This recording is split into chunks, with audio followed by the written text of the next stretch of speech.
मनीष सिसोदिया और संजय सिंह के बाद अब शराब घोटाले की आंच दिल्ली के मुख्यमंत्री अरविंद केजरीवाल तक पहुंच गई है। इस मामले में ईडी ने अरविंद केजरीवाल को समन भेजकर 2 नवंबर को पूछताछ के लिए बुलाया है। इससे पहले शराब घोटाला मामले में सीबीआई ने अप्रैल में केजरीवाल से 9 घंटे तक पूछताछ की थी। आम आदमी पार्टी मानकर चल रही है कि ईडी 2 नवंबर को केजरीवाल को गिरफ्तार कर सकती है। आपके नेता इसे बीजेपी की साजिश बता रहे हैं। दिल्ली के मुख्यमंत्री अरविंद केजरीवाल को 2 नवंबर को जब गिरफ्तार किया जाएगा, वो इसलिए नहीं किया जाएगा कि उनके खिलाफ कोई केस है, उनके खिलाफ कोई सबूत है। उनको इसलिए गिरफ्तार किया जाएगा क्योंकि प्रधानमंत्री नरेंद्र मोदी जी को अरविंद केजरीवाल से डर लगता है। भारतीय जनता पार्टी की कोशिश है कि अरविंद केजरीवाल जी को गिरफ्तार करके जेल में डाला जाए, आम आदमी पार्टी के तमाम बड़े नेताओं को जेल में डाला जाए और आम आदमी पार्टी को खत्म कर दिया जाए। मगर मैं भारतीय जनता पार्टी को ये बताना चाहता हूं, जब आम आदमी पार्टी को खत्म करने की कोशिश की है, आम आदमी पार्टी और मजबूत और ताकतवर होकर दोबारा से बाहर निकली है, रिबाउंड किया है। शराब घोटाले को लेकर बीजेपी शुरुआत से ही आप पर आक्रामक रही है। बीजेपी का आरोप है कि आपके नेता भ्रष्टाचार में लिप्त हैं, इसलिए उनके खिलाफ कार्रवाई हो रही है। जो ईमानदारी के सर्टिफिकेट देते थे, उनका कैसे एक के बाद दूसरा मंत्री जेल गया और जेल के बाद बेल भी नहीं हुई। और साल भर से ये कभी सत्येंद्र जैन जी को, कभी मनीष सिसोदिया जी को, कभी संजय सिंह जी को, इन सबको ईमानदारी के सर्टिफिकेट माननीय मुख्यमंत्री अरविंद केजरीवाल जी बांट रहे थे। अरविंद केजरीवाल को अपने पाप की सजा मिल रही है। मजदूरों के पैसे का घोटाला किया, डीटीसी घोटाला किया, जल बोर्ड घोटाला किया और शराब गली गली परोस कर युवाओं को शराबी बनाने का पाप किया। अब इसका उनको तो फल मिलना ही था। शराब घोटाला मामले में दिल्ली के पूर्व डिप्टी सीएम मनीष सिसोदिया और सांसद संजय सिंह जेल में बंद हैं। दिल्ली सरकार के पूर्व मंत्री सत्येंद्र जैन भी मनी लॉन्ड्रिंग केस में जेल में ही हैं। शराब घोटाला मामले में आपके नेताओं पर भ्रष्टाचार करने और शराब माफियाओं को फायदा पहुंचाने का आरोप है। ईडी ने पीएमएलए एक्ट के तहत केजरीवाल को समन भेजा है, यानी ईडी पूछताछ के बाद बिना वारंट के केजरीवाल को गिरफ्तार कर सकती है। अब सवाल यह है कि क्या आम आदमी पार्टी की मुश्किलें बढ़ने वाली हैं? क्या ईडी को शराब घोटाले में केजरीवाल के खिलाफ कोई सबूत मिल गया है? अगर केजरीवाल की गिरफ्तारी होती है तो दिल्ली की सरकार कौन चलाएगा? केजरीवाल, जिसे बीजेपी की बदले की कार्रवाई बता रहे हैं, इसका उन्हें फायदा मिलेगा या इससे उनकी साख कब होगी? तो शराब घोटाले की आंच अब केजरीवाल तक पहुंच गई है और 2 नवंबर को उनको बुलाया गया है। पहले मनीष सिसोदिया, फिर संजय सिंह और अब केजरीवाल। अटकलें ये लगाई जा रही हैं, जैसा कि आतिशी जी खुद कह रही हैं, पता नहीं किस आधार पे, कि 2 तारीख को उनको गिरफ्तार कर ही लिया जाएगा। लेकिन ये मामला बहुत गंभीर होता जा रहा है, क्योंकि ये आम आदमी पार्टी की पूरी पार्टी पे एक तरीके से प्रभाव इसका पड़ रहा है। क्योंकि अगर उनके सारे बड़े नेता इस तरीके से इसमें फंसते जा रहे हैं, जो कि जेल में भी हैं, ऑलरेडी उसमें जैन साहब भी जेल में हैं, तो एक बहुत राजनीतिक संकट की स्थिति दिल्ली में बनने वाली है। इसको कई एंगल से देखा जाना चाहिए कि इस घोटाले की परत दर परत जो खुल रही हैं, उसमें कौन कहाँ तक फंसते दिख रहा है। पॉलिटिकल वेंडेटा की एक बात बहुत ज़ोर शोर से विरोध वाले दल के, विपक्षी दल के लोग कहते हैं कि भारतीय जनता पार्टी ईडी को मैदान में उतार के अपने विरोधियों को निपटाना चाहती है। अभी आपने बाइट में भी सुना होगा, सौरभ भारद्वाज और आतिशी यही कह रहे थे कि भाजपा जीत नहीं पा रही है आम आदमी पार्टी से, इसलिए वो ईडी का सहारा लेकर के उनके नेताओं को फर्जी आरोप में जेल भेज रही है। और चूंकि ईडी के केस में जमानत नहीं मिलती, मनीष सिसोदिया वाले केस में आपने देखा होगा, कोर्ट ने 6 महीने के अंदर जांच करने की बात कही और साथ ही साथ उनकी जमानत भी खारिज कर दी। तो मतलब 6 महीने और।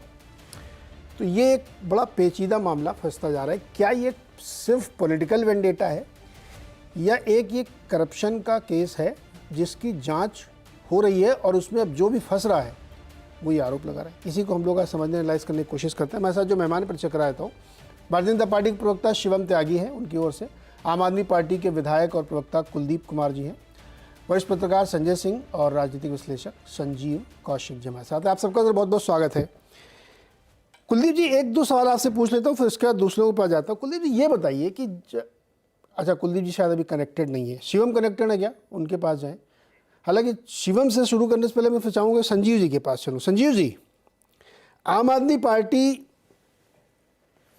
ये कह रही है कि पॉलिटिकल वेंडेटा है और पार्टी को निपटाने के लिए बीजेपी ईडी को इस्तेमाल कर रही है और इसीलिए अब केजरीवाल जी को बुलाया गया है।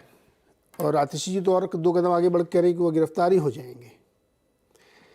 क्या ये एकदम फर्जी केस है जैसा कि आम आदमी पार्टी कह रही है? देखिए वाजपेयी जी, ये कह पाना कि फर्जी केस है, मुझे लगता है कि ये सही नहीं होगा। निश्चित तौर पे भारतीय जनता पार्टी ने जिस तरह से भी इस केस को आगे बढ़ाया हो और जिस तरह से अदालती कार्रवाई हो रही है और उसमें जो साक्ष्य सामने आ रहे हैं विपक्षी पार्टियों समेत और आम आदमी पार्टी के लिए खास करके, ये बड़ी चुनौती की घड़ी है और परीक्षा की भी घड़ी है।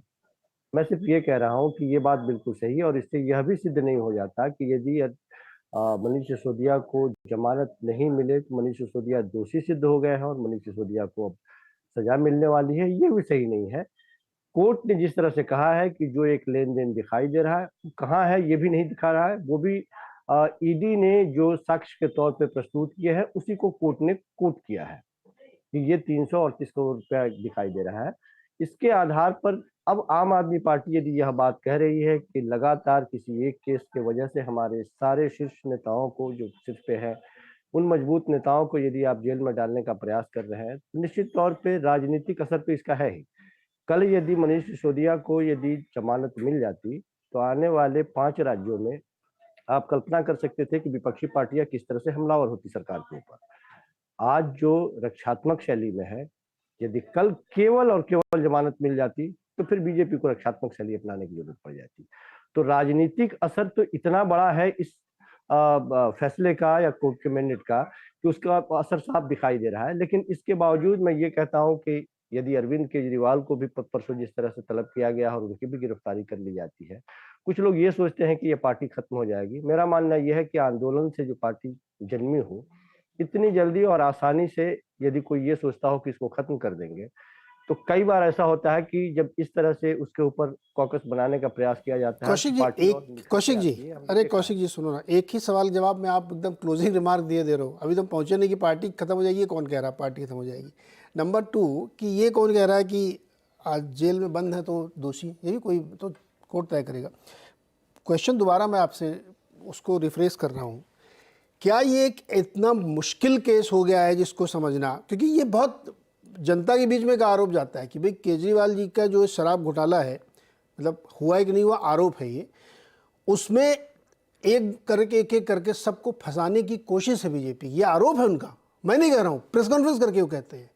दूसरी तरफ ईडी अपनी कार्रवाई में दने दनादन 1 बाई 1 अंदर करे जा रही सबको। अभी पता नहीं दिवाली केजरीवाल जी की कहाँ होगी, आतिशी जी तो कह रही जेल में ही होगी। क्या ये आपको लगता है प्राइम फसाई? न तो आपको पता अंदर की बात, ना हमको पता है, ईडी वालों को ही पता होगा। क्या ये ऐसा आपको लगता है आभास के फंसाने वाली साजिशें हैं, या फिर ये जेन्युइन केस है जिसमें जांच होनी ही चाहिए? नहीं, जांच होनी ही चाहिए और जांच तो आम आदमी पार्टी के चाहने और नहीं चाहने से जांच के ऊपर कोई फर्क नहीं पड़ने वाला है और उस पर कोई प्रभाव भी नहीं पड़ने वाला है। मैं तो सिर्फ ये कह रहा हूं कि दिल्ली का बॉस कौन? यदि ईमानदारी पूर्वक भारतीय जनता पार्टी भ्रष्टाचार से यदि लड़ने का प्रयास कर रही है और भ्रष्टाचारियों को अंदर डालने का प्रयास कर रही है, निश्चित तौर पर स्वागत होना चाहिए। लेकिन भ्रष्टाचारियों से लड़ने के बहाने यदि विपक्षी पार्टियों को प्रताड़ित कर रही है, दिल्ली का बॉस कौन मैंने इसलिए कहा कि एलजी साहब को भी इसमें समेटा जाना चाहिए। सारी जब नीतियां बनी, आप जब पूरे मंत्रिमंडल को धीरे धीरे एक एक करके सबको समेटते चले जा रहे हैं, मुख्यमंत्री तक यदि आप गला पकड़ लेते हैं, तो फिर एलजी का गला क्यों नहीं पकड़ा जाए? आखिरी बार में किसकी मुहर लगी, किसने सहमति दी? तो वो तमाम सवाल हैं जो साफ दिखाई दे रहे हैं कि किस तरह से भारतीय जनता पार्टी के लोग, और एक चीज और मैं इसी में शामिल करता हूं, हमें कहने में कोई गुरेज नहीं है कि भारतीय जनता पार्टी के लोग जिस तरह से, चाहे राम जन्मभूमि मंदिर का एक उदाहरण के तौर पर मैं नाम देता हूं कि अदालती कार्रवाई को, अदालती फैसले को वो कहते हैं कि हमने फैसला करवाया और हमने मंदिर निर्माण करवाया और ये हमारी उपलब्धि हमारे खाते में जाती है। तो क्या उसी तरह से इसको भी उपलब्धि मान ली जाए कि भारतीय जनता पार्टी की बहुत बड़ी उपलब्धि है और उसके खाते में ये उपलब्धि जानी चाहिए? अनरिलेटेड उदाहरण दे रहे हो कौशिक जी। अभी कांग्रेस के प्रवक्ता यहाँ नहीं है, वरना जब इस तरह की चर्चाएं होती हैं ना राम मंदिर वगैरह की, ताल ठोक के कहते हैं कि ताला तो राजीव गांधी ने खुलवाया था, लेते हैं ना क्रेडिट, अदालत ने खोला था, लेकिन क्रेडिट कांग्रेस लेती है। तो ये इस तरह वाली इधर अनरिलेटेड बहस में नहीं जाते हैं, अपन रिलेटेड में रहते हैं। कुलदीप जी जुड़ गए हैं। कुलदीप जी, मामला बहुत गंभीर है। आपकी मंत्री जी और आपके विधायक जी सब कह रहे हैं कि ये एक साजिशन के तहत फंसाया जा रहा है, लेकिन जो भी कोर्ट में एक बार जाता है फिर वो अंदर ही चला जाता है और फिर उसकी जमानत भी नहीं होती है। देखिए, इसमें एक बहुत, ये आरोपों से परे बात मैं कह रहा हूँ, इस पर कोई विवाद नहीं हो सकता है। लोअर से लेकर सुप्रीम कोर्ट तक जमानत नहीं मिलती है, गंभीर मसला होता है, क्यों नहीं मिलती है?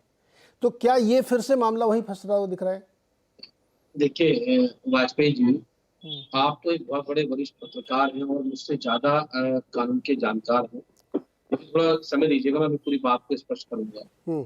देखिए, ये मामला सिर्फ और सिर्फ कोई शराब घोटाले का मामला नहीं है।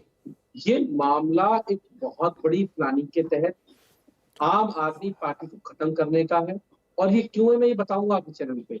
ये खत्म करने का इसलिए है क्योंकि आप जानते हैं कि आम आदमी पार्टी जब 2015 के अंदर, जिस समय 2014 में मोदी जी देश के प्रधानमंत्री बने और मोदी जी का जो रथ था, उसमें घोड़ा था पूरे देश में, वो लगातार राज्य में घूम रहा था, मोदी जीतते आ रहे थे। जैसे ही वो 2015 में दिल्ली में पहुंचा, मोदी जी 10 से 12 रैलियां की थी उस समय पे, अमित शाह जी ने रैलियां की थी उस समय पे। और उस 2015 के अंदर मोदी जी को मात्र 3 सीटें मिली थी दिल्ली में, 3 सीटें। 70 में 67 सीटें मिली अरविंद केजरीवाल जी को और 3 सीटें मिली मोदी जी को। उनके तीनों विधायक कोर्टों में बैठ के पहुंचते, इतनी सीटें दिल्ली के लोगों ने उनको दी। चलिए उससे आगे बढ़ते हैं। उसके बाद 2014 के बाद देश में 2019 का चुनाव हुआ। 2019 के चुनाव के बाद मोदी जी फिर जीत गए और उसके जीतने के बाद फिर दिल्ली में 2020 का चुनाव हुआ तो भाजपा की सीटें बढ़ी 5, वो 3 से बढ़ के हुई 8 और आम आदमी पार्टी को मिली 62 सीटें। इसको भी छोड़ दीजिए, दिल्ली में नगर निगम का चुनाव था और भाजपा 15 सालों से सत्ता में थी दिल्ली के नगर निगम में। और भाजपा ने, आपने खुद देखा, पूरे देश ने देखा कि चुनाव आयोग को प्रेस कॉन्फ्रेंस करनी थी और 1 घंटे पहले चुनाव टाल दिए गए। और चुनाव टालने के बाद फिर एक सुबह छोड़ा गया, एक बिल लेके आया गया कि हम दिल्ली की तीनों एमसीडी को एक करना चाहते हैं, इसलिए एमसीडी को एक करना है। डिलिमिटेशन किया गया, काट छाट किया गया, सब कुछ किया गया। उसके बाद भी क्या हुआ? भाजपा बुरी तरह चुनाव में हार गई, दिल्ली में एमसीडी में आम आदमी पार्टी की सरकार बनी। तो ये जो पूरा आप साइकिल देखेंगे तो निश्चित रूप से उसके बीच में देखिए, ये जांच पहली बार नहीं हो रही है। इससे पहले आपको पता होगा 400 फाइल मुख्यमंत्री कार्यालय से उठा के उनके ऑफिस में, उनके घर पे छापेमारी हुई लगातार और 400 फाइल उठा के सब फुल कमेटी ले गई। उस जांच का क्या हुआ आज कोई बताएगा? उस जांच में क्या हासिल हुआ? कुछ हासिल नहीं हुआ, क्योंकि कोई भ्रष्टाचार था नहीं, कुछ हासिल नहीं हुआ। उसके बाद एक इनके नेता है जो आज भाजपा के उपाध्यक्ष है, उन्होंने कहा 2 करोड़ लेते हुए मैंने अरविंद केजरीवाल को देखा था बैग के अंदर। उन्होंने बाद में लिखित में माफी मांगी, लिख के कोर्ट में उन्होंने माफी मांगी कि मैंने आरोप जो लगाए थे वो बेबुनियाद थे, उनका कोई आधार नहीं था। अरविंद केजरीवाल जी बाइज्जत बाहर है। कुलदीप जी, निश्चित रूप से उसके एक 10 सेकंड और बस, 170 विधायकों के ऊपर मुकदमे दर्ज हुए, विधायक बंद हुए। क्या हुआ? सबके सब आ गए। उसके बाद हमारे 21 विधायकों को डिस्क्वालीफाई कर दिया गया। क्या हुआ बाद में? उनको डिस्क्वालीफाई किया गया, हम कोर्ट गए, लंबा प्रोसेस चला, बाद में हमारी जीत हुई, हम जीत के आ गए। कुलदीप जी, फास्ट फॉरवर्ड लेके आते हैं इसको। सुनिए ना कुलदीप जी, मैं समझ गया, पॉइंट आपका टेकन। भाजपा बार बार हार रही है विधानसभा चुनाव में, नगर पालिका में भी हार गई, इसलिए उनको खुंदक है, इसलिए वो केजरीवाल जी को सहित पूरी आम आदमी पार्टी को खत्म करना चाहते हैं। यहाँ तक आपकी बात बिल्कुल सही है जो आपने स्थापित की। अब मेरे को संबंध स्थापित करके दिखाइए कि शराब घोटाले से इसका क्या लेना देना है, कैसे मतलब ये कोरिलेट हो रहा है? देखिए मैं आपको बताता हूँ, आपने आज तक जितनी भी देश में जांचें हुई, ईडी ने की, सीबीआई ने करी, आपने कभी आज तक सुना है ऐसा कि एक घोटाला हुआ, 1 साल से ऊपर ज्यादा जांच चल चुकी है, 5000 से ज्यादा लोगों को उसमें पूछताछ हो चुकी है, अधिकारियों को उठाया जा चुका है, लगातार सीबी, ईडीआई, आईटी, खुफिया एजेंसी, पूरा तंत्र केंद्र सरकार का लगा हुआ है, पूरा का पूरा तंत्र। और आज 1 साल के बाद भी जब कोर्ट के अंदर वो केस जाता है सुप्रीम कोर्ट के सामने, तो वहां जाके ईडी कहती है हम पे कोई सबूत नहीं है, कोई मनी ट्रेल नहीं है। आप सोचिए, ये कह रहे घोटाला हुआ, पैसा आया, शराब व्यापारी ने दिया। किसने कहा कि सबूत नहीं ये सब है? नहीं, तो कोर्ट में कहा अभी। तो फिर कोर्ट ने जमानत क्यों नहीं दी? आपने कोर्ट से पूछा भाई साहब जमानत दे दीजिए? फिर मैं वो भी जवाब दूंगा आपको। हाँ। जो पीएमएलए का कानून है, वो कानून अपने आप में इतनी शक्तियां देता है कि जब तक ट्रायल पूरा नहीं होगा वो बेल नहीं देता है। ये तो आप जानते हैं, ये यूएपीए में होता है। किसी को आपको पॉइंट बताना- टेकन। कुलदीप जी एक लाइन खाली पढ़ने की इजाजत है आपके सामने। There is a material and evidence those tentatively leads to PMLA case. ये नीरज वाजपेयी का बयान नहीं है, कोर्ट का है। एब्सोल्युटली। मैं नहीं कह रहा हूँ ये सब। नहीं, मेरी बात सुनिए। हाँ। कोर्ट ने तो ये भी कहा कि भाई आप ये केस तो दे दिया ना 6 महीने का टाइम। ट्रायल अभी में गुस्सा नहीं हो गया टिकेगा। कोर्ट में हाँ, सब लोग। मैं- कहा 6 मंथ के अंदर करके दिखाइए सब। मैं वही बोल रहा हूँ, कोर्ट ने क्या कहा कि आप इसको लटका नहीं सकते हो, आप किसी को जेल में न सकते हो, आपको 6 महीने में इसका ट्रायल पूरा करना होगा। और जब 6 महीने ट्रायल पूरा होगा तो निश्चित रूप से मुझे पूरी उम्मीद है कि उनको जमानत मिलेगी, वो बाइज्जत बरी होंगे। और इसलिए होंगे क्योंकि इनके पास कोई सबूत नहीं है। ईडी के पास, आप सोचिए, कोई सबूत ईडी के पास आज तक 1 रुपए का अरे कहीं सर, पैसा सुनो ना, बरामदगी मेरी हुई हो, कोई मनी ट्रेल मिला हो तो आप बता दीजिए। 1 रुपए की बरामदगी अब हुई हो, ये तो सारे कोर्ट उनके सर, घर पे छापेमारी हो ये गई। सुनो ना सर, ये सब हाइंडसाइट की चीजें हैं। आप तो समझदार आदमी हो सर, विधायक हो। कोर्ट के जब फैसले आते हैं ना, जैसे लालू यादव जी का केस बहुत लंबे समय तक चला, वो भी कह रहे थे मैंने चारा घोटाला नहीं किया है, सजा हो गई उनको।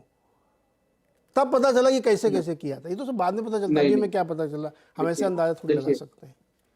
मुझे लालू यादव जी के केस के बारे में नहीं पता, लेकिन पिछले 1 महीने में जो भी कोर्ट की प्रोसीडिंग मैंने देखी है, हाँ। सुनी है, आपके टीवी ने चलाई है, आपके अखबार ने चलाई है, जो उसके ऑर्डर आए हैं, जो उन्होंने कहा है, वो पूरे देश ने देखा है। पूरे देश ने देखा कि कैसे ईडी जी, को नकाल अब मैं इनसे सुप्रीम पूछता हूँ कोर्ट जरा, ये भाजपा वाले जी किस लोग तरह जो से? हैं, शिवम त्यागी जी, राजनीतिक वेंडेटा, पॉलिटिकल विरोध के चलते आप पूरी आम आदमी पार्टी को 1 by 1 केस में फंसा के जेल में भेज रहे हैं।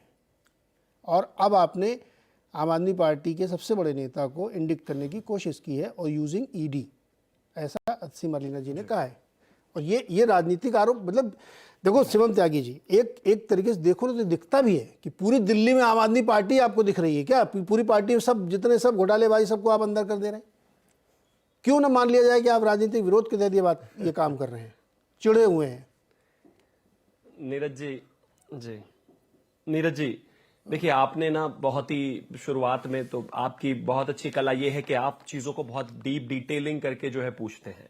आपने गमगीन माहौल बना दिया, काफी कुलदीप जी से इतने टेक्निकल सवाल पूछ दिए, जवाब की उम्मीद जरा कमी थी। तो मैं तो आज सोशल मीडिया देख रहा था कि 2-4 उसमें केजरीवाल जी के बारे में सवाल चल रहे थे, तो उसमें किसी ने लिखा था, एक व्यक्ति ने, कि हम भी तिहाड़ आएंगे और दिवाली मिलकर सारे भाई साथ मनाएंगे, इस तरह की चल रही हैं। और पता नहीं किस किस तरह की इस बार की दिवाली तिहाड़ वाली, पता नहीं ऐसी लाइनें चल रही। इसका आधार है जो आपने इतनी लंबी बातें सब पूछने की कोशिश की, उसमें जो कुलदीप जी नहीं बता पाए उसका विषय बहुत साफ है। और जो कोर्ट ने, जो लाइन आपने पढ़ी वो बिल्कुल एक्यूरेट है, आपने सही पढ़ी कि कोर्ट ने कहा है कि there is an evidence prima facie, जहां पर 338 करोड़ रुपए की ट्रेल और उसमें मटेरियल्स मिलते हैं, जिसकी वजह से बेल नहीं मिली है।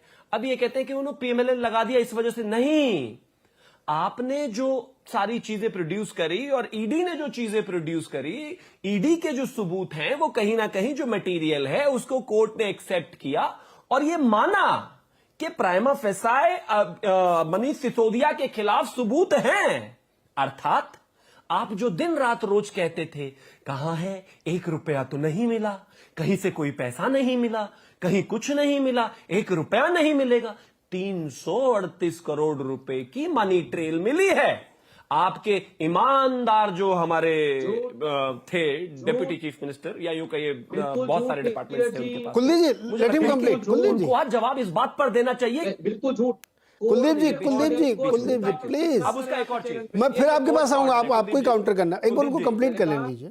हाँ। आपके चैनल कुलदीप पे जी, बैठ कुलदीप के जी, मैं झूठ नहीं बोलता, कोर्ट ऑर्डर पढ़ दे रहा ना हूँ। करें। दिल्ली, पढ़ प्लीज लीजिए बीच में मत बोलिए ना कुलदीप जी, प्लीज। कुलदीप जी, प्लीज दिल्ली उनको देखिए, जैसे जब एक आदमी पूरी बात कह लेगा ना तो आपको ज्यादा अच्छा मौका मिलेगा उनको पकड़ने के लिए। अभी बीच बीच में वो स्किप ले लेंगे कि नहीं मैंने ऐसा नहीं बोला, अभी वो एकदम शांति से बोलेंगे तो पकड़ जाएंगे। हाँ बोलिए शिवम जी। ठीक है, thank you. Delhi Deputy Chief Minister Manish Sisodia's bail plea. The Supreme Court on Monday said there is a material and evidence which tentatively supports one of the charges under the Prevention of Money Laundering Act, that 14 wholesaler liquor distributors earned excess profit of 338 crores. ना ये Bharatiya Janata party कह रही है, ना ये मेरी सरकार कहती है, ना ये एलजी साहब कह रहे हैं, कोई नहीं कह रहा है। ये इस देश का सबसे सुप्रीम टॉप कोर्ट कह रहा है आपके उप मुख्यमंत्री के बारे में कि उन्होंने 338 करोड़ के घोटाले में प्राइम ऑफेसाई वो अक्यूज पाए जाते हैं, इसमें 6 महीने में जांच पूरी करके सबमिट किया जाए। यानी कि आज आप जो ये कहते थे कि पैसा नहीं मिला, वो पैसा मिला है। अब आगे आते हैं, ये आम आदमी पार्टी वालों को मुझे ये समझ में नहीं आता कि जब प्रेस कॉन्फ्रेंस करने भेजा जाता है तो ऐसा क्या दिया जाता है पहले कि वो हर चीज पर सिर्फ एक ही कारपेट लॉ लगा देते हैं। ना ये जी हम तो बहुत ईमानदार आदमी हैं, हमने तो आज तक घोटाला किया ही नहीं, ये सब मोदी जी डर गए, ईडी डर गई, ये हो गया। अरे बेकार की बात है, जुमलेबाजी नहीं चाहिए भाई। ये कहते हैं हमने 2015 अब बीच में कुछ कहना चाह रहे थे, वो आप ही उन दोनों के बीच में होगी। कुलदीप जी छोटे में रखिएगा, मतलब थोड़ा ऐसा कि शिवम जी, अरे रुको भाई शिवम, अरे त्यागी जी इन्होंने अभी कहा कि कोर्ट ने कहा कि मनीष सिसोदिया को प्राइम एम्बेसी पाया जाता है। कोर्ट ने कहा 14 होलसेलर जो डिस्ट्रीब्यूटर थे, जो होलसेलर थे, जो कमीशन की बात हो रही है, जो 5% से 12% हुई थी, उसका प्रॉफिट होलसेलर को हुआ होगा। अगर वो हुआ होगा, कोर्ट ने उसका मनीष सिसोदिया को लेना देना नहीं कहा कोर्ट में, ये समझ लीजिए। पहले जो 338 करोड़ रुपए की बात हो रही है, वो 300, अरे सुन लीजिए पहले, क्यों हुआ? नहीं, सरकार ने कोई पॉलिसी बनाई, उस पॉलिसी में कमीशन बढ़ाया, फायदा हुआ होलसेलर को, उसमें मनीष सिसोदिया जी का क्या मतलब है? कौन सा मनी ट्रेल मिल गया बताइए, आप मनी ट्रेल बताइए मुझे, कौन सा मिल गया? चलिए बताइए कौन सा मनी ट्रेल मिला, आप बताइए। नीरज जी से पूछिए, उन्होंने बोला कोर्ट ने कहा मनी ट्रेल मिला, कौन सा मनी ट्रेल मिला? बोलेंगे शिवम जी बोलेंगे। अब आप शांत रहिए, शिवम जी बोलो। Thank you. एक तो ना मैं आपसे कहना चाहता हूं कुलदीप भाई, आप मेरे मित्र भी हैं और विधायक भी हैं, और दिल्ली जो है पढ़े लिखे टेरिटरी है, तो कम से कम बातें पढ़ी लिखी किया करो। यहां कोई होलसेलर नहीं हो रहा है इन्वेस्टिगेट, दिल्ली का डेप्यूटी चीफ मिनिस्टर इन्वेस्टिगेट हो रहा है। और ये जो लाइनें मैंने आपको पढ़ के सुनाई है, शायद समझ में नहीं आई, मैं इसका हिंदी रूपांतरण आपको सुना देता हूं। कोर्ट कहता है कि प्राइम ऑफेसाई दिल्ली के deputy chief minister Manish Sisodia जो है, इसमें पीएमएलए के इन चार्जेस में, इनमें से एक चार्जेस में फ्रेम लगते हैं प्राइम ऑफेसाई, और इसकी मनी ट्रेल और बहुत सारा मटेरियल मिला है जो ये साबित करता है प्राइम ऑफेसाई कि 338 करोड़ रुपए का घोटाला हुआ है। यानी कि जो लिकर फीस आपने 5% से बढ़ाकर 12% करी थी और उसमें 338 करोड़ रुपए फायदा हुआ होलसेलर्स का, वो पैसा, उस पैसे की चेन मनीष सिसोदिया तक स्टैब्लिश हो रही है। इस वजह से उनको बेल नहीं मिली, कोई और वजह नहीं है। बड़ी सीधी सी बात है। और ये दुनिया भर की बातें छोड़िए कि हम इतने चुनाव जीत गए। अरे एक मिनट बताओ ये भाई, एक मिनट सुनो ना, ये लोगों ने यहाँ अद्धा पौवा पिलाने के लिए, एक के साथ एक फ्री पिलाने के लिए सरकार में नहीं बिठाया था, उनको नहीं पता। सुनो, अरे भाई 20 मिनट हो गए 20 मिनट हो गए। अब दोनों लोग रुको, अभी संजय जी के पास। संजय जी, नहीं, मुझे जवाब का मौका दीजिए जरा एक बार। अच्छा ले लो सर, आप 30 सेकंड आप जवाब दे दो, फिर संजय जी के पास जाता हूँ। बोलो सर। देखिए, इन्होंने अभी पढ़ दिया, इन्होंने सारा कुछ बता दिया कि कमीशन बढ़ाई, ये किया, वो किया।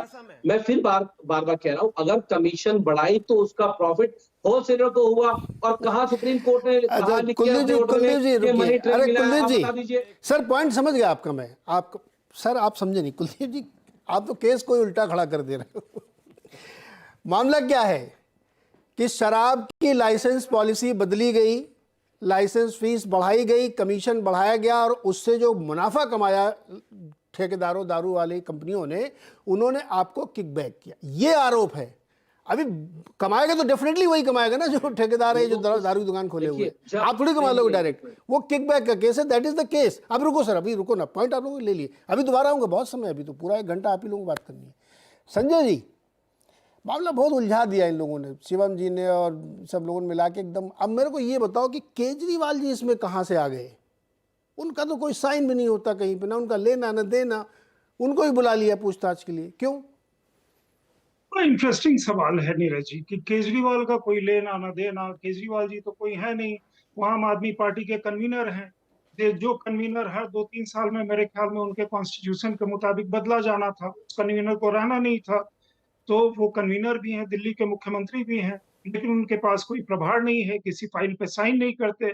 तो मतलब क्या मान लिया जाए कि अरविंद केजरीवाल एक लेम डक चीफ मिनिस्टर हैं, वो चीफ मिनिस्टर केवल नाम के हैं, और सारा का सारा कुछ मनीष सिसोदिया, सत्येंद्र जैन, उनके दो जो क्लोजेस्ट लोग थे वो चलाते थे।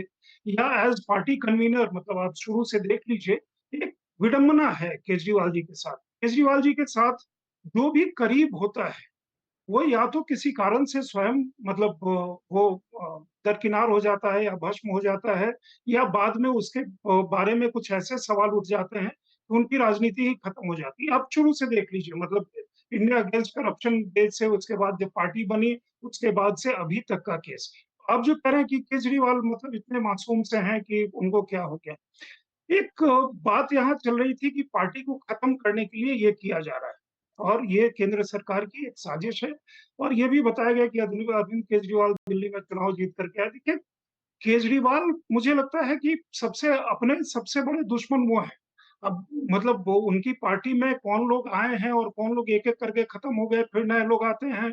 आप मनीष सिसोदिया क्लोजेस्ट थे जिनको वो भारत रत्न देना चाहते थे। गुजरात के चुनाव में उन्होंने अनाउंस किया कि मनीष सिसोदिया के घर पे आज रेड पड़ गई और 6% हमारा वोट बढ़ गया। और जब अगर उनको अरेस्ट आज कर लिया जाएगा, कल कर लिया जाएगा, हर दिन ये अनाउंसमेंट होता था। आप देखते थे ना, कर लो, अरविंद को उसको वो कर लो, और बहुत मुस्कुराते हुए इस बात को कहते हैं।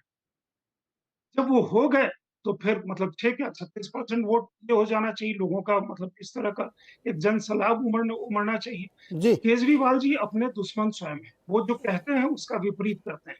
किसी ने ये नहीं कहा कि अरविंद केजरीवाल जी आप कहते थे कि घर नहीं तो शीश महल खड़ा कर लो, जिसमें इतना मतलब सब कुछ जो हम लोगों ने चित्र देखे या बाकी वो वीडियो देखा, या किस तरह का आचरण होना चाहिए पब्लिक लाइफ में, या बाकी चीजें होनी चाहिए, या पार्टी किस तरह का होना चाहिए, जो और उसके ऊपर से नहीं ये कि संजय जी, मतलब वो ये चुनाव हार लिकर वाले से कैसे इनका इन्वॉल्वमेंट है, ये समझाइए हमें।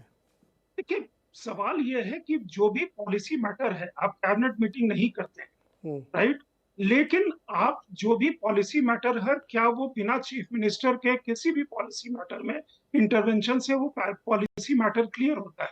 ये आम आदमी पार्टी को कोर्ट में क्लैरिफाई करना होगा, क्योंकि सुप्रीम कोर्ट ने ये भी कहा कि आम आदमी पार्टी इसमें फिर पार्टी क्यों नहीं बनाई जाती? पार्टी उसकी बेनिफिशियरी है, तो मेरे ख्याल में सरकार ने कहा कि वो प्रक्रिया भी शुरू होगी। तो अगर पार्टी बेनिफिशियरी है, अरविंद केजरीवाल जी अगर किसी पॉलिसी मैटर में, मेरे ख्याल में अगर इस तरह का डिक्लेरेशन नोट देना होगा तो वो आप कंसीडर करेगी कि उसको क्या करना है, दिल्ली की सरकार कंसीडर करेगी। लेकिन जो ट्रेल है उनके दरवाजे पे तो अभी तक सारी चीजें आकर के टिकी हुई, क्योंकि उसमें ये भी कहा हुआ है कि केजरीवाल जी के समक्ष ये मीटिंग हुई, केजरीवाल जी के समक्ष ये चीजें हुई। तो ये इस तरह की कई बातें निकल करके आ रही हैं। क्या मनीष सिसोदिया स्वयं में इतने पावरफुल थे? क्या संजय सिंह जिनके बारे में अभी मतलब कोर्ट ने बेल डिनाई करते हुए वो भी उनके बारे में भी कहा कि प्राइमा फेसाई वो है, और बन गए थे मनीष सिसोदिया विजय का नायर और कोर्ट का समीर महेंद्रू। का देख लीजिए, तो वो चीजें संजय जी, अब ये प्रूव करना है इन्वेस्टिगेटिव एजेंसीज को। और दूसरी चीज है कि मान लीजिए कि उनके साथ जो भी पूछताछ होती है, और पूछताछ के बाद अगर इन्वेस्टिगेटिव एजेंसी को लगता हो कि केजरीवाल का इसमें कोई इन्वॉल्वमेंट नहीं है, तो केस फॉर प्रोसीड नहीं करेगा। नहीं मुझे ये बताइए, अरे विजय सुनिए ना संजय जी, समीर नायर नहीं सॉरी विजय नायर और समीर महेंद्रू, ये दो अप्रूवर हैं। एक लेकर के क्या है, मतलब दुकान वाले कह सकते हैं आप, जो भी कहें, महेंद्रू जी को, और विजय नायर भी उस तरह से। इन एक ऐसे मैंने सुना है, अब मुझे नहीं पता, ये आप लोग बताइए जो लोग कोर्ट कवर कर रहे हैं, कि समीर महेंद्रू की विजय नायर ने केजरीवाल जी के साथ फेस टाइम पे बात कराई थी, और उस बातचीत में संजय सिंह जी और मनीष सिसोदिया जी बैठे थे, और ये कहा गया कि आप चिंता न करें, विजय नायर अपना छोटा भाई जैसा है, ओके कर दीजिए। ये मैं इसलिए कह रहा हूँ क्योंकि ये मैंने सुना है, ये पता नहीं ये कितनी सच बात है, अब क्योंकि हमने तो पढ़ा नहीं है अप्रूवर वाला, ये मैं इसलिए आप रोज़ पूछ रहा हूँ कि जो कोर्ट प्रोसीडिंग्स फॉलो करें। कौशिक जी, आपने फॉलो किया, आपने सुना ऐसा? जो ये अप्रूवर बने तो ये बहुत गजब गजब की बातें कह रहे हैं, महेंद्रू बन गए हैं, वो सब खुलासा कर रहे हैं। देखिए, एक बात तो तय है, बार बार हम लोग इसी बात पे आ रहे हैं कि एक बात तो तय है कि भारतीय जनता पार्टी ने जिस तरह से आम आदमी पार्टी को घेरने का प्रयास किया है वो साफ दिखाई दे रहा है। अंततः जनता की अदालत में आम आदमी पार्टी को जाना है, यह भी बात सही है। जब भारतीय जनता पार्टी ने आम आदमी पार्टी को घेरने का प्रयास किया। दिल्ली में लोगों ने देखा है कि कितने वर्षों से बाहर है भारतीय जनता पार्टी। पिछली बार से जब से हमलावर हुई एमसीडी भी वो उसके हाथ से चला गया है, उसे भी वो खो दी है। तो लगातार भारतीय जनता पार्टी का ये हमला आम आदमी पार्टी को कमजोर करने के बजाय वो मजबूत कर रहा है। हम लगातार ये बात कहते चले आए कि ठीक है, भ्रष्टाचारियों से लड़ने का इरादा है, लड़े वो, लेकिन ईडी के कार्यशैली पर भी हम बात करते हैं। हम अदालती कार्रवाई को छोड़ देते हैं 2 मिनट के लिए, अदालती कार्रवाई पर ज्यादा टिप्पणी करना भी ठीक नहीं होगा, लेकिन ईडी की जो कार्यशैली है वो तकरीबन 225 लोगों के ऊपर, राजनेताओं के ऊपर कार्रवाई करती है, तो उसमें से 90% से ज्यादा विपक्षी पार्टियों के लोग होते हैं। सही है। ये ईडी के काम करने का शैली जो है, केवल और केवल विपक्षी पार्टियां ही इतनी करप्ट है, भारतीय जनता पार्टी के लोग उसमें संलिप्त नहीं है। आंकड़े तो ये बताते हैं, संजय जी अभी हैं, एडीआर के आंकड़े बताते हैं कि भारतीय जनता पार्टी के सांसदों और विधायकों की संपत्ति पिछले 5 सालों में और 10 सालों में किस रफ्तार से बढ़ी है, किस तरह से वो काम करने की। कौशिक जी, आपने बहुत महत्वपूर्ण सवाल उठाया, मुझे इसका जवाब पूछने दीजिए। शिवम भाई, ये तो मतलब एकदम कोई भी आदमी कहेगा कि आपको सारे भ्रष्टाचारी विपक्ष में ही दिखते हैं, भाजपा में सब ईमानदार हैं एकदम, और ये बहुत गंभीर आरोप। देखिए, मुझे एक चीज जी बिल्कुल एक चीज बड़ी क्लियर है नीरज जी। देखिए, इस देश में कोर्ट है, कानून है, पक्ष है, विपक्ष है, और कमाल की बात यह है कि व्यवस्था कुछ, न्याय व्यवस्था कुछ इस तरीके से है कि लोअर कोर्ट से लेकर आपको फिर आगे आपको हाई कोर्ट, सुप्रीम कोर्ट, ये तमाम चीजें हैं, लोअर कोर्ट में भी आपको सेशंस तक की व्यवस्थाएं, तमाम चीजें हैं। अगर किसी भी एक व्यक्ति को, एग्जाम्पल के तौर पर, अभी कुछ जो चीजें हैं ना वो इस तरीके से हुई है, ये अरविंद केजरीवाल वाला विषय इतना हवा क्यों है?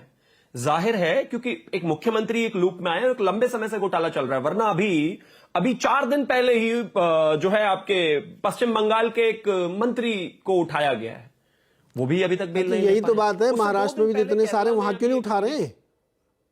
सारे भ्रष्टाचारी विपक्ष में क्यों हैं? नहीं हुआ ना, जब आपको याद हो, जब कर्नाटक में एक जगह 5 करोड़ रुपए मिले तो उनको हुआ, उन पर कार्रवाई हुई। अभी 2 दिन पहले ही उत्तर प्रदेश में व्यवस्था में एक बिजनेसमैन पर कार्रवाई हुई है। मुझे लगता है कि इसका सही जवाब, और इसका सही जवाब लेने के लिए विपक्ष की सारी पार्टियां गई भी थी। हम पर जिस तरीके से चार्जेस लगाए जा रहे हैं, इन्हीं चार्जेस को लेकर सुप्रीम कोर्ट में विपक्ष वाले गए थे और इन्होंने कहा था कि भारतीय जनता पार्टी की सरकार जो है एजेंसी का गलत इस्तेमाल कर रही है और सिर्फ विपक्ष के नेताओं को टारगेट किया जा रहा है, इस तरीके से गिरफ्तारियां नहीं होनी चाहिए, गिरफ्तारी होने से पहले हमें नोटिस दिया जाना चाहिए।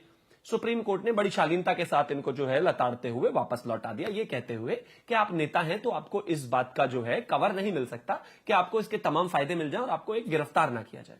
अगर आज मनीष सिसोदिया भ्रष्टाचारी नहीं है, ईमानदार हैं, अगर सत्येंद्र जैन भ्रष्टाचारी नहीं है, ईमानदार हैं, तो सीधी सी बात है कि आज तक वो बेल क्यों नहीं लेकर आए। और इसके पीछे एक और टेक्निकल इशू है। आपको याद होगा कि मनीष सिसोदिया अभी तक 2 बार जो है बेल लेने गए हैं। अगर ये ईमानदार होते ना तो बेल का ग्राउंड होता इनका ईमानदारी। दोनों बार बेल का ग्राउंड अगर इनका कुछ रहा तो वो ये रहा कि इनकी धर्मपत्नी बीमार है, इनको भी पता है ये भ्रष्टाचारी हैं। कोर्ट के सामने कोई भी आज तक एक ऐसी चीज साबित नहीं कर पाए जहां इनकी ये साबित होता हो कि ये इनोसेंट है।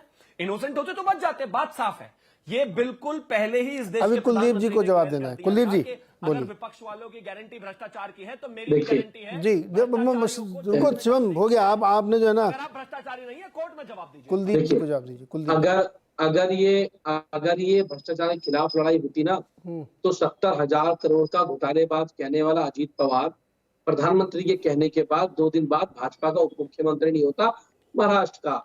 जो भाजपा पूरे वाटर स्कैम के घोटाले लेके घूमती थी हेमंत विश्व के लिए, वो आज असम का मुख्यमंत्री बने बैठे हुआ है। जिस नारायण राणे को भ्रष्टाचारी बताते थे वो उनकी पार्टी में, जिस हसन मुश्रिफ के ऊपर ईडी की रेड हो रही थी, जिसको शुगर मिल का घोटालेबाज बताया जाता था, आज वो भाजपा के अंदर है। तो जितने घोटालेबाज शायद तो भाजपा के अंदर शामिल हो गए। मेन मकसद ये है कि कैसे भी अरविंद केजरीवाल जी को या आम आदमी पार्टी को खत्म किया जाए, और उसके लिए अगर मोदी जी को और भाजपा को किसी हद तक जाना पड़ेगा तो वो जाएंगे, इसमें क्या दो राय। आप देखिए ना, अभी नंबर आज ही चाहते हैं कि कैसे विपक्ष की पार्टियों को गला दबाए।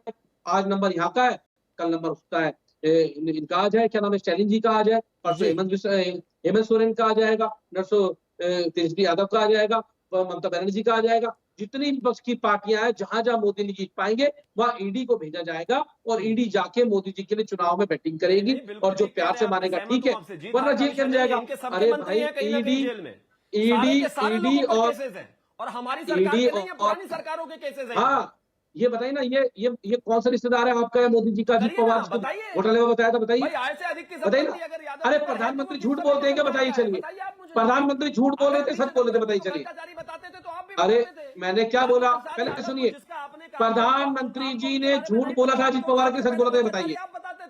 अरे भाई शिवम त्यागी, मैं पूछ रहा हूँ, अजीत पवार घोटालेबाज है या नहीं है, बताइए बताइए बताइए। भाग गए टेक्निकल डिबेट से, आगे अब लैंड पे आ गए। अब यहाँ बताइए ना, अजीत पवार घोटालेबाज है या नहीं है, ये बताइए। प्रधानमंत्री सच का पे झूठ का, बताइए। बताओ ना, पॉइंट तो पूछ लो। आपके भ्रष्टाचारी देखिए, मुख्यमंत्री को, अरे नीरज भाई, अरे मिल जाएगी, निश्चित रहिए,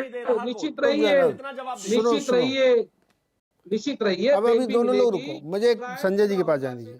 संजय सिंह जी, दो लेवल पे ये डिबेट हम लोग चला रहे हैं। अरे त्यागी जी रुको भाई, अब मुझे संजय जी से पूछना है। एक जो राजनीतिक अभी जो चर्चा इस समय आप सुन रहे हैं कि उनकी पार्टी वाले नहीं पकड़े जाते, केवल विपक्षी पकड़े जाते हैं, फिर वो कह रहे हैं कि आप सुन रहे हैं और लोग भी जानते हैं। एक डिबेट है कि क्या ही वाकई घोटाला हुआ है क्या, अब वो कोर्ट तय करेगा इसमें। मैं ये जानना चाहता हूँ आपसे कि क्या बीजेपी इतनी नादान है, बार बार ऐसे कांड करेंगे वो फिर बुरी तरीके से हारेंगे दिल्ली में, क्यों करते हैं बार बार ऐसा वो? देखिए नीरज जी, हमारे यहाँ जो व्यवस्था है ना, लोकतांत्रिक व्यवस्था, इसमें कई बार वो न्याय प्रक्रिया से डिटैच्ड है। लालू प्रसाद यादव के बारे में अभी आपने जिक्र किया था, वो कन्विक्टेड है, लेकिन वहां पे विधानसभा में बार बार, मतलब उसके बाद भी, जिस समय केस भी चल रहे थे और कन्विक्शन के बाद भी उनके अच्छे नतीजे आए हैं। या आप हरियाणा में देख लीजिए, चौटाला जी और चौटाला जी का परिवार, मतलब वो अच्छा खासा राजनीति वहां करता रहा। तो ये कई बार ये कहना कि जनता की अदालत में गए और वहां पे कुछ नहीं हुआ, या जनता की अदालत में मतलब ऐसा होगा या वैसा नहीं होगा। दूसरी एक और भी बात कहता हूँ, किसी के करने से कोई पार्टी खत्म नहीं हो जाती। मतलब वो पार्टी का एक रेजिलियंस या व्यक्ति का रेजिलियंस होता है, या लोग अगर ऐसा मानते हैं। संजय जी सवाल मेरा ये नहीं था, रुकिए ना, दूसरे लेवल पर जा रही डिबेट। सवाल मेरा स्पेसिफिक है कि बीजेपी को ये मालूम है कि इससे हो सकता है कि उनको बेनिफिट मिले, जैसा कि आरोप कुलदीप जी लगा रहे हैं और सतीश कौशिक जी ने भी कहा, फिर भी बीजेपी ये रिस्क ले रही है। ऐसे रिस्क बीजेपी को लेने की बहुत आदत है। जीएसटी लगा के दुनिया में कोई पार्टी चुनाव जीतती नहीं थी आज तक, फिर भी लगा दिया, खैर जीत भी गए। वो डेमोनेटाइजेशन करके लगा दिया, फिर भी जीत गए। ये बार बार इनकी रिस्क लेने की जो आदत है कि ठीक चुनाव से पहले केजरीवाल जी को ईडी बुलाएगी, तो ये रिस्क क्यों लेती बीजेपी? क्या वो उसको ये मालूम है कि उसका जो मिशन है वो तय है, हार जी साइड में रखो, मुझे ये करना मैं करूंगा, ये है क्या? देखिए, जीएसटी का आपने जिक्र किया, जीएसटी डीमोनेटाइजेशन के बाद आए, और उस समय कई लोगों का ये सोचना था कि दो इतने बड़े, मतलब उसको रिस्क कह रहे हैं, डिस्ट्रप्टिव वो चीजें थी, सोशली और इकोनॉमिकली दो डिस्ट्रप्टिव चीजें होंगी, तो उसके बाद क्या व्यवस्था इकोनॉमिकली भी, सोशली एंड पॉलिटिकली उसको बर्दाश्त कर पाएगा क्या? लेकिन ये दोनों हुआ और दोनों के बाद जीत गए, वो आप बता रहे थे। ये रिस्क नहीं है, ये एक अलग तरह का सिचुएशन है जिसमें आप एक बेसिक न्याय प्रक्रिया के साथ चल रहे हैं, या एजेंसीज अपने उससे चल रही हैं। क्या पॉलिटिकल इंटरवेंशन होता है? मतलब सवाल ये, अगर कोई कहता है कि बिल्कुल ही नहीं होता, तो वो गलत वो चीज है। जो हाई प्रोफाइल केसेस हैं उसमें किसी लेवल पे कई बार कंसल्टेशन होता है, कई बार नहीं भी होता है, ऐसा, लेकिन कई बार कंसल्टेशन होता है। मैं इस केस के माफिक नहीं कह रहा हूँ कि कंसल्टेशन हुआ कि नहीं हुआ, या क्या है या नहीं, मैं एक जनरल अंडरस्टैंडिंग की कॉमन उसकी बात कर रहा हूँ। दूसरी चीज ये है कि इस प्रक्रिया के तहत, मान लीजिए, जहां से आपने मुझसे पहले सवाल पूछा था कि क्या केजरीवाल जी बिल्कुल दोष रहित हैं, या उनके डोरस्टेप तक आया और उनके ड्राइंग रूम में ये प्रवेश नहीं किया। अब जैसा भी ड्राइंग रूम है वो, या कहीं भी, मतलब कॉन्फ्रेंस रूम हो, कहीं और हो, कैबिनेट का रूम हो, या उनका चीफ मिनिस्टर ऑफिस हो, कहीं भी उनके दरवाजे तक आकर के क्या वहां से लौट गया या उसके अंदर प्रवेश किया। अभी ये जंप कंक्लूजन पे नहीं करना चाहिए कि अगर पूछताछ के लिए उनको बुलाया गया तो पूछताछ के बाद केजरीवाल जी की गिरफ्तारी होगी, क्योंकि उस केस में कई बार आप देखते हैं कि पूछताछ होती है और उसके बाद आपको लगता है कि सब्सटैंटिव एविडेंस है, जो आपने रिप्लाई आपने दिए या आपने बाकी एविडेंसेस दिए या उसको काउंटर किया या चैलेंज किया, जो भी करते होंगे वहां पे, उससे अगर कुछ परिणाम निकल करके नहीं आ रहे हैं। क्योंकि एक बात जो आप कह रहे हैं ना, कि अगर वो जुडिशियल स्क्रूटनी में गया और उल्टा पड़ा, तो फिर जो रूलिंग डिस्पेंसेशन है इस केस में सेंटर बीजेपी रूल्ड सरकार, नहीं, इसमें उसके जो उल्टा पड़ जाए, अप्रूवर्स उसके है ना खिलाफ सर, वो चला जाए। वो जो सरकारी गवाह बन गए हैं, उन्होंने क्या बोला है ये महत्वपूर्ण होगा। ये बहुत महत्वपूर्ण है। जो और लोगों ने वो लोग- कोर्ट कवर किया है, इस पूरे केस की प्रोसीडिंग्स कवर की, उनको वो मालूम लोग होगा, हैं जो उसे आम पता होगा केजरीवाल जी जेल जाएंगे कि नहीं जाएंगे। नीरज क्योंकि जी, वो हाँ, लोग हैं जो आम आदमी पार्टी के करीब हैं, सिस्टम में रहे, व्यवस्था में रहे, उसमें कई लोग ऐसे भी हैं। तो ये जो चीज है, वहां संदेह की सुई जाती है। वहां जाने के बाद, पूछताछ के बाद अगर नहीं लगेगा तो नहीं होगा। अगर लगता है कि मामला आगे बढ़ रहा है, क्योंकि केजरीवाल को अरेस्ट करना मतलब उस समय इसके बहुत सारे इम्प्लीकेशन है। जी। अभी जैसे इंडिया अलायंस ही है, आप देख लीजिए, इंडिया अलायंस भी इस बात पे वो उतना कुछ नहीं मुखर होकर के बोल रहे हैं। वो भी अपना दूर दराज वो कहीं हाशिए पे बोल करके निकल जा रहे हैं। इस तरह की एक चीज हो रही है। तो जिस समय ये जो स्थिति है ना केजरीवाल जी का, परसों मेरे जी ख्याल में सर। तो बहुत महत्वपूर्ण चीजें हैं। एक महुआ मोइत्रा का वो एथिक्स कमेटी के सामने पेश होना और केजरीवाल जी का वहां ईडी जाना, तो ये दो चीज अगर उस तरह से देखेंगे, रिस्क और बाकी चीजें, तो बहुत ही मतलब जी जी वो जी। भूचाल वाला होगा। लेकिन इसको रिस्क नहीं लेकर के एक दूसरी प्रक्रिया के तहत दिखना चाहिए। और इसका पॉलिटिकल जी सर, इम्प्लीकेशन मुझे है, ब्रेक बिल्कुल लेना है सर। कांग्रेस तो सर मतलब ऐसा मेरे को लगता है लाइटर नोट पे कह रहा हूँ, मनी मन खुश हो रही होगी नहीं। अब ऊपर से नहीं बोलेंगे इंडिया अलायंस वाले, लेकिन प्रैक्टिकल बात तो है कि मन के अंदर खुशी होंगे वो। अच्छा हुआ, यही तो हम चाह रहे थे कि हमको इन्होंने दिल्ली में निपटाया, अब इनको सही भारी पड़ रहा है, ऐसा उनके मन में होगा, ऐसा मेरा गेस है। हो सकता ना भी हो, दुखी हो अंदर से। छोटा सा एक ब्रेक लेते हैं, ब्रेक के बाद एक और महत्वपूर्ण सवाल कि अगर मान लीजिए, मुझे नहीं पता, न किसी को भी में से पता हम लोगों में से, लेकिन अगर केजरीवाल जी मान लीजिए गिरफ्तार हो जाते हैं, तो फिर दिल्ली में कैसे चलेगी सरकार और आम आदमी पार्टी कैसे चलेगी, इस पर हम बातचीत करना चाहते हैं। थोड़ा सा छोटे से ब्रेक के बाद लौट के आते हैं। में रात चर्चा हो रही है दिल्ली की राजनीति की, जहां पे आम आदमी पार्टी के कन्वीनर और दिल्ली के चीफ मिनिस्टर अरविंद केजरीवाल जी को ईडी ने 2 तारीख को पूछताछ के लिए बुलाया है। ये बहुत गंभीर मसला, जो भी पूछताछ के लिए गया वो गिरफ्तारी हो जाता है। कुलदीप जी, बहुत सीधा सवाल है, सीधा जवाब चाहिए, क्योंकि देश के लोग ये जानना चाहते हैं। हम लोग भविष्यवक्ता नहीं है और ना ही हम फैसला करने वालों में से हैं, लेकिन ये सवाल सबके मन में, पहला सवाल ये आ रहा है कि अगर केजरीवाल जी गिरफ्तार हो गए तो कैसे क्या काम होगा आप लोगों का, ये बताइए सर। देखिए, ये 2 नंबर नोटिस दिया है, ये पूरी साजिश, पूरी प्लानिंग इसलिए की गई है कि अरविंद केजरीवाल जी को गिरफ्तार किया जा सके। आप लोग मान के चल रहे हैं गिरफ्तार हो जाएंगे क्या? बिल्कुल, निश्चित रूप से पूरा सब लोग जानते हैं कि मोदी जी ने ये पूरी प्लानिंग की है। ये ईडी और सीबीआई के माध्यम से पूरा प्रोपेगेंडा रचा है। मेन तो अरविंद केजरीवाल जी को जेल भेजने के लिए किया है। वो चाहते हैं अरविंद केजरीवाल जेल जाए और आम आदमी पार्टी को खत्म करना चाहते हैं। लेकिन आपने कहा कामकाज कैसे चलेगा। मैं दिल्ली के लोगों को बताना चाहता हूँ कि उसके बाद भी दिल्ली के लोगों के बच्चों की पढ़ाई जारी रहेगी, दिल्ली में स्कूल अच्छे बनने का काम जारी रहेगा, दिल्ली के लोगों को बिजली पानी की सुविधाएं जारी रहेंगी, दिल्ली के लोगों को, बुजुर्गों को तीर्थ यात्रा जारी रहेगी, लगातार वो काम चलता रहेगा। ठीक है सर, दिल्ली का फिर सीएम कौन होगा? ऐसा थोड़ी कि सीएम साहब जेल में रहें और गिरफ्तार, मतलब सीएम भी बने रहें। भाई स्ट्रक्चर बताओ सर आप मेरे को, कैसे पार्टी चलेगी, कैसे सरकार चलेगी नए। देखिए, हाँ देखिए, ये सवाल तो मोदी, अरे देखिए एकदम वर्ज पे आके रुक गया हमारा नेट दोबारा से। कुलदीप जी, ओहो, इसी को कहते हैं बैड लक। अब क्या कौशिक जी के पास आते हैं। कौशिक जी, आपका अंदाजा, एनालिसिस क्या है, कैसे, मतलब वो काम का चलता रहेगा, ठीक है, वो फ्री वाला सब चलेगा, सरकार कैसे चलेगी? मान ले, मैं सब परिकल्पना है हमारी कि खुद ही कह रहे हैं कि हमको लगता है गिरफ्तार हो ही जाएंगे, कैसे चलेगी सरकार? अरे रुक जाइए भाई, कुलदीप जी आ गए। कुलदीप जी कंटिन्यू प्लीज। हाँ, देखिए, जो सवाल आपके मन में, वो सवाल मोदी जी के मन में भी है कि क्या अरविंद, अरे मोदी जी के मन का सवाल मेरे से मत जोड़ो भाई, ये गलत बात है। मैं आदमी वाला सवाल पूछो, मोदी जी के मन में सवाल है यार। सुन तो लीजिए, उनके मन में भी है। बताओ जी, कि बताओ। भाजपा के हर कार्यकर्ता के मन में है कि क्या आम आदमी पार्टी खत्म हो जाएगी, जो पूरी प्लानिंग की गई है इतने सर, सालों में, बहुत दूर वाली नहीं। कुलदीप जी प्लीज, समय कम है इस सेगमेंट में। बात तो पूरी होने दीजिए, मेरी बात तो पूरी होने दीजिए। वो भी उनके मन में सवाल है कि आम आदमी पार्टी खत्म होगी या नहीं होगी। लेकिन मैं उनको बताना चाहता हूँ कि आम आदमी पार्टी आंदोलन से निकल के आई हुई पार्टी है, आंदोलन कोख से निकल के आई हुई पार्टी है, और आम आदमी पार्टी का एक भी कार्यकर्ता बचेगा तो वो इस देश के संविधान को बचाने के लिए, देश के लोकतंत्र को बचाने की लड़ाई लड़ने का काम करेगा। वो इनकी ईडी और सीबीआई से डरने वाला नहीं है, इनकी जेल से। कुलदीप जी, एक बात मैं कहना चाहता हूँ, सर सुनिए कुलदीप जी, सुनो, आपके फेवर की बात है। दुनिया में कोई पार्टी खत्म नहीं होती कभी, दुनिया में कोई विचार खत्म नहीं होता, किसी के अंदर इतनी, अरे पता है उनको भाई, हमारे बताने की जरूरत थोड़ी, उनको सब पता है। मैं पूछ रहा हूँ वो बताओ, वोटर के सवाल का जवाब नहीं दे रहे हो।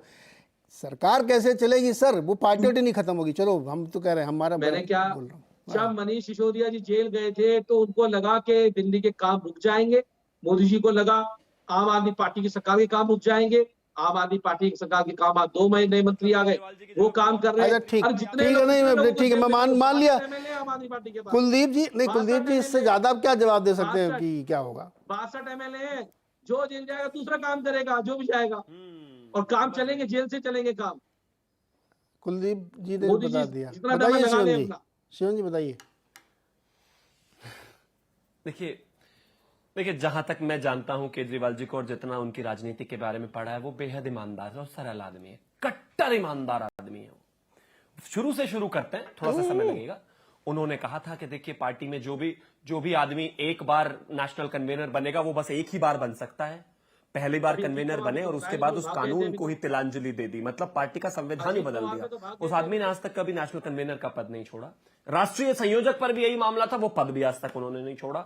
मुख्यमंत्री हैं वो तो है ही है। बहरहाल शुक्र मानिए कि विधायक जी जो प्रवक्ता बने बैठे हैं वहां आ नहीं सकते केजरीवाल जी, वरना प्रवक्ता भी वही बने होते। अब आगे आते हैं मुख्यमंत्री बनने की बात पर। वो चाहे जेल में रहे, चाहे जिंदल अस्पताल में रहे, चाहे विदेश में रहे, मुख्यमंत्री की कुर्सी से तो चिपके हुए हैं, वो नहीं छूट सकती। और अगर बात है भी छूटने की, तो व्यवस्था कुछ ऐसी की जाएगी कि परिवार में ही पद रह जाए। ये आए थे, कहते हम आंदोलन से निकल कर रह जाएगा, मतलब क्या है? आप क्या इशारा आपका ये? वो तो कोई और थे, 360 डिग्री पर घूम गए पूरा। आप तो लालू प्रसाद यादव से भी 10 कदम आगे निकल गए कि मंत्री 8-8, 9-9 महीने जेल में बैठे और जेल के मंत्री भी वही बने बैठे। वो तो पता नहीं मनीष सिसोदिया जी का आपको शायद आते ही पता चल गया था कि हाँ वो भ्रष्टाचारी हैं और उन पर जो है ये चार्जेस साबित होने वाले हैं, तो उनसे मंत्रालय बहुत जल्दी ले लिए थे। वरना सत्येंद्र जैन तो 7 महीने जेल में रहे और आपने उनसे मंत्रालय नहीं लिया। देखने वाली बात है। मैं तो सिर्फ यही कहना चाहता हूँ जी, तिहाड़ में मिलजुल सर समय की पाबंदी है, इतना ज्यादा। भाई रुको, कौशिक जी और संजय जी को स्क्रीन पर लाइए। त्यागी जी रुक जाइए अभी। ये देखिए, अभूतपूर्व गंभीर संकट दिल्ली में आने की संभावना है, आशंका है, ऐसा कुलदीप जी भी मानते हैं कि गिरफ्तार हो सकते हैं। एक एक करके बताइए कौशिक जी, ये राजनीतिक संकट है और इसको इतना मतलब सीरियसली लेना चाहिए, क्या होगा? नहीं देखिए, मेरा मानना यह है कि निश्चित तौर पे आम आदमी पार्टी के लिए एक राजनीतिक संकट होगा, लेकिन जिस तरह से इससे पहले उनके उप मुख्यमंत्री गए, संजय सिंह गए और तमाम वो लोग गए और फिर भी दिल्ली के जनता के कामकाज पे कोई फर्क पड़ा और लगातार वो काम करते रहे। क्योंकि आंदोलन से ही नहीं, एक पढ़े लिखे नेताओं की बड़ी खेप है उनके पास, सब सक्षम है और समझने वाले हैं। और यहाँ तो अंगूठा छाप लोग एक बार कुर्सी से चिपकते हैं तो उतरने का नाम नहीं लेते हैं। तो उस परिस्थिति में निश्चित तौर पे आम आदमी पार्टी के पास नेतृत्व का संकट नहीं होगा, मुझे ऐसा लगता है। कोई ना कोई आएगा उनके जगह पर, यदि इस तरह की स्थिति आती है तो काम पे कोई फर्क नहीं पड़ने वाला है। लेकिन हाँ, ये बात जरूर है कि इसके मैसेज व्यापक जाएंगे। आम आदमी पार्टी को जिस तरह से घेरने का प्रयास भारतीय जनता पार्टी, कुलदीप जी कुछ एक लाइन जोड़ना चाहते हैं संजीव जी आपकी बात पे। संजीव जी, कुलदीप जी कुछ इंटरव्यू करना चाहते हैं। कुलदीप जी क्या, एक लाइन बोलिए, एक लाइन, जल्द, लंबा नहीं। मोदी जी 2 बार चुनाव लड़ लिए, अब की बार पीएम का चेहरा रहेंगे, उन्हें कुर्सी से कोई मोहब्बत नहीं है। अरे अरविंद केजरीवाल जी ने तो छोड़ दिया था कुर्सी को, मोदी जी में हिम्मत तो छोड़ के दिखा दे, पहली बात। दूसरी बात ये, आप लोग डिबेट को डिटेल करने की कोशिश करते हो। मैं ये मेरे कोई दिलचस्पी नहीं है 30 साल में पहली बार सर। मैं रुक जाइए सर, ना हमारे दर्शक सिर्फ ये जानना चाहते हैं कि क्या आतिशी मरलेना या सौरभ भारद्वाज में से कोई सीएम बन सकता है क्या इस्तीफे की स्थिति में? इसका जवाब हाँ या ना में हो सकता है। आप मोदी जी 2 बार 3 बार 5 बार ये सब हमने को सुना। संजय जी, संकट है दिल्ली में, मुझे नहीं पता कि क्या होगा 2 तारीख को, लेकिन अगर हुआ तो क्या होगा? कुलदीप जी सुनिए। नीरज जी, एक बहुत ही हाइपोथेटिकल सिचुएशन है, लेकिन चूंकि आपने सवाल उसका नहीं हाइपोथेटिकल, कुलदीप जी ने कंफर्म कर रहे हैं, उनको पूरा विश्वास है कि गिरफ्तार हो जाए। मैं नहीं कह रहा हूं, आतिशी जी भी कह रही हैं, मैं तो आशंका जता रहा हूं। एक सिचुएशन ऐसा हुआ था 90s में बिहार में, हाँ, जिस समय की लालू प्रसाद यादव जेल गए थे और राबड़ी देवी मुख्यमंत्री हुई थी, और एक सोनी लिप पे एक सीरीज भी है इस तरह का। और जो दस्तावेज कुछ इसमें जो शीश महल के आए थे उसमें कई जगह मैडम चीफ मिनिस्टर का भी उल्लेख है। यहाँ एक चीज और कही जा रही है कि आंदोलन से निकली हुई पार्टी सबसे बड़ी आम आदमी पार्टी की अगर कोई विडंबना है तो ये है कि आंदोलन से निकली हुई एक पार्टी जिसके बारे में बहुत सारी अपेक्षाएं थी, और ये बहुत सारे ऐसे लोग जो बहुत क्लोजली आम आदमी पार्टी के साथ जुड़े, अरविंद केजरीवाल के साथ जुड़े, जो अपने प्रोफेशनल लाइफ में अदरवाइज बहुत सक्षम लोग थे, उन लोगों से कभी ये उनके दर्द बयां अगर करें, और बहुत सारे लोगों की आकांक्षाएं आम आदमी पार्टी के साथ जुड़ी हुई थी, उनका बहुत सारा इस चीज को लेकर के दर्द है। एक और भी चीज कहता हूँ, कुलदीप जी विधायक हैं आम आदमी पार्टी के, अतिशी सिंह या अतिशी मारलेना का एक बयान वो था जिस समय वो सिसोदिया जी का अरेस्ट हुआ था, और वो मतलब प्रैक्टिकली नंबर 2 पोजीशन पे आ गई थी, क्योंकि उनके मुंह से आया, तो इसलिए वो ज्यादा इंटरेस्टिंग हो गया कि अगर एक मनीष सिसोदिया अरेस्ट होंगे तो 10 मनीष सिसोदिया निकलेंगे, क्योंकि वो उसी पोजीशन पे वो पहुंच गई थी, तो इसलिए ये बयान थोड़ा सा इंटरेस्टिंग हो जाता है। अगर मान लीजिए कि कोई व्यक्ति इसमें फंसता है, अभी अभी कह रहे थे कि मैडम चीफ मिनिस्टर कोई जीवन सीरीज, दान इसका क्या इंटरप्रिटेशन था, वो क्या आप बता रहे थे आप? कौन सा? क्या आप वो मैडम चीफ मिनिस्टर की सीरीज आई थी सोनी लिव पे, वो क्या है, वो क्यों बता रहे थे? वो मैंने कहा कि इस तरह की ही परिस्थितियों के बारे में था। एक परिस्थिति बिहार में 90 के दशक में हुई क्या थी, वो परिस्थिति जिस समय दिल्ली में आप राबड़ी होती यादव देख सकते हैं क्या? राबड़ी यादव चीफ मिनिस्टर हुई थी। सोनी लिव पे एक सीरीज है जिसमें कि वो मतलब मुख्यमंत्री के ऊपर कई तरह के आरोप होते हैं, वो जेल चले जाते हैं, तो वहां उनकी पत्नी, जिनका राजनीति से कोई रिश्ता नहीं था, वो मुख्यमंत्री बनती है। और शीश महल वाले में भी मैडम चीफ मिनिस्टर का कई बार ऐसा कई रिपोर्ट्स में, खबरों में, टेलीविजन, सोशल अरे तो मीडिया फिर आप क्या बताया गया कि मैडम सीधे सीधे आपको कि दिल्ली में भी ऐसा हो सकता है कि सीएम अगर मान पॉलिटिक्स लीजिए, जो है संभावनाओं का हाँ खेल कुछ भी है हो नीरज सकता है जी। पॉलिटिक्स में। राजनीति संभावनाओं का खेल है। ओके, लास्ट क्वेश्चन है, समय बहुत कम है, उंगली उठाए हुए हैं शिवम जी, बताइए 30 second, not more than 30 seconds. Thank you. मैं नीरज जी कल से ही इस बात पर लगातार ट्वीट पर लिख भी रहा हूं, और मुझे भी जितने भी मेरे सूत्र हैं, कुछ कुलदीप भाई और कुछ भी जितने लोग हैं, सबका यही कुलदीप जी कहना आपके है सूत्र हैं क्या? कि जब अरविंद केजरीवाल जेल जाएंगे तो इसकी प्रगाढ़ संभावनाएं हैं कि उनकी जो धर्मपत्नी है वही दिल्ली की होने वाली चीफ मिनिस्टर हैं, और उसका बहुत बड़ा कारण ये है कि अरविंद केजरीवाल अपने से आगे बढ़कर शायद ऐसा संभव नहीं है। अब सूत्र तो कोई भी हो सकते हैं भाई, न्यूज़ चैनल के सूत्र हो सकते हैं, हमारे भी तो हो सकते हैं। तो ऐसा सुनने में आया है कि मैडम सीएम होने वाली है, और तिहाड़ से बैठकर अरविंद केजरीवाल जो है डायरेक्शन दिया करेंगे, और मैडम यहाँ अप्लाई किया करेंगी। ये हमारे पढ़े लिखे चीफ मिनिस्टर आए थे, सोचिए दिल्ली का क्या हाल कर दिया इन लोगों ने।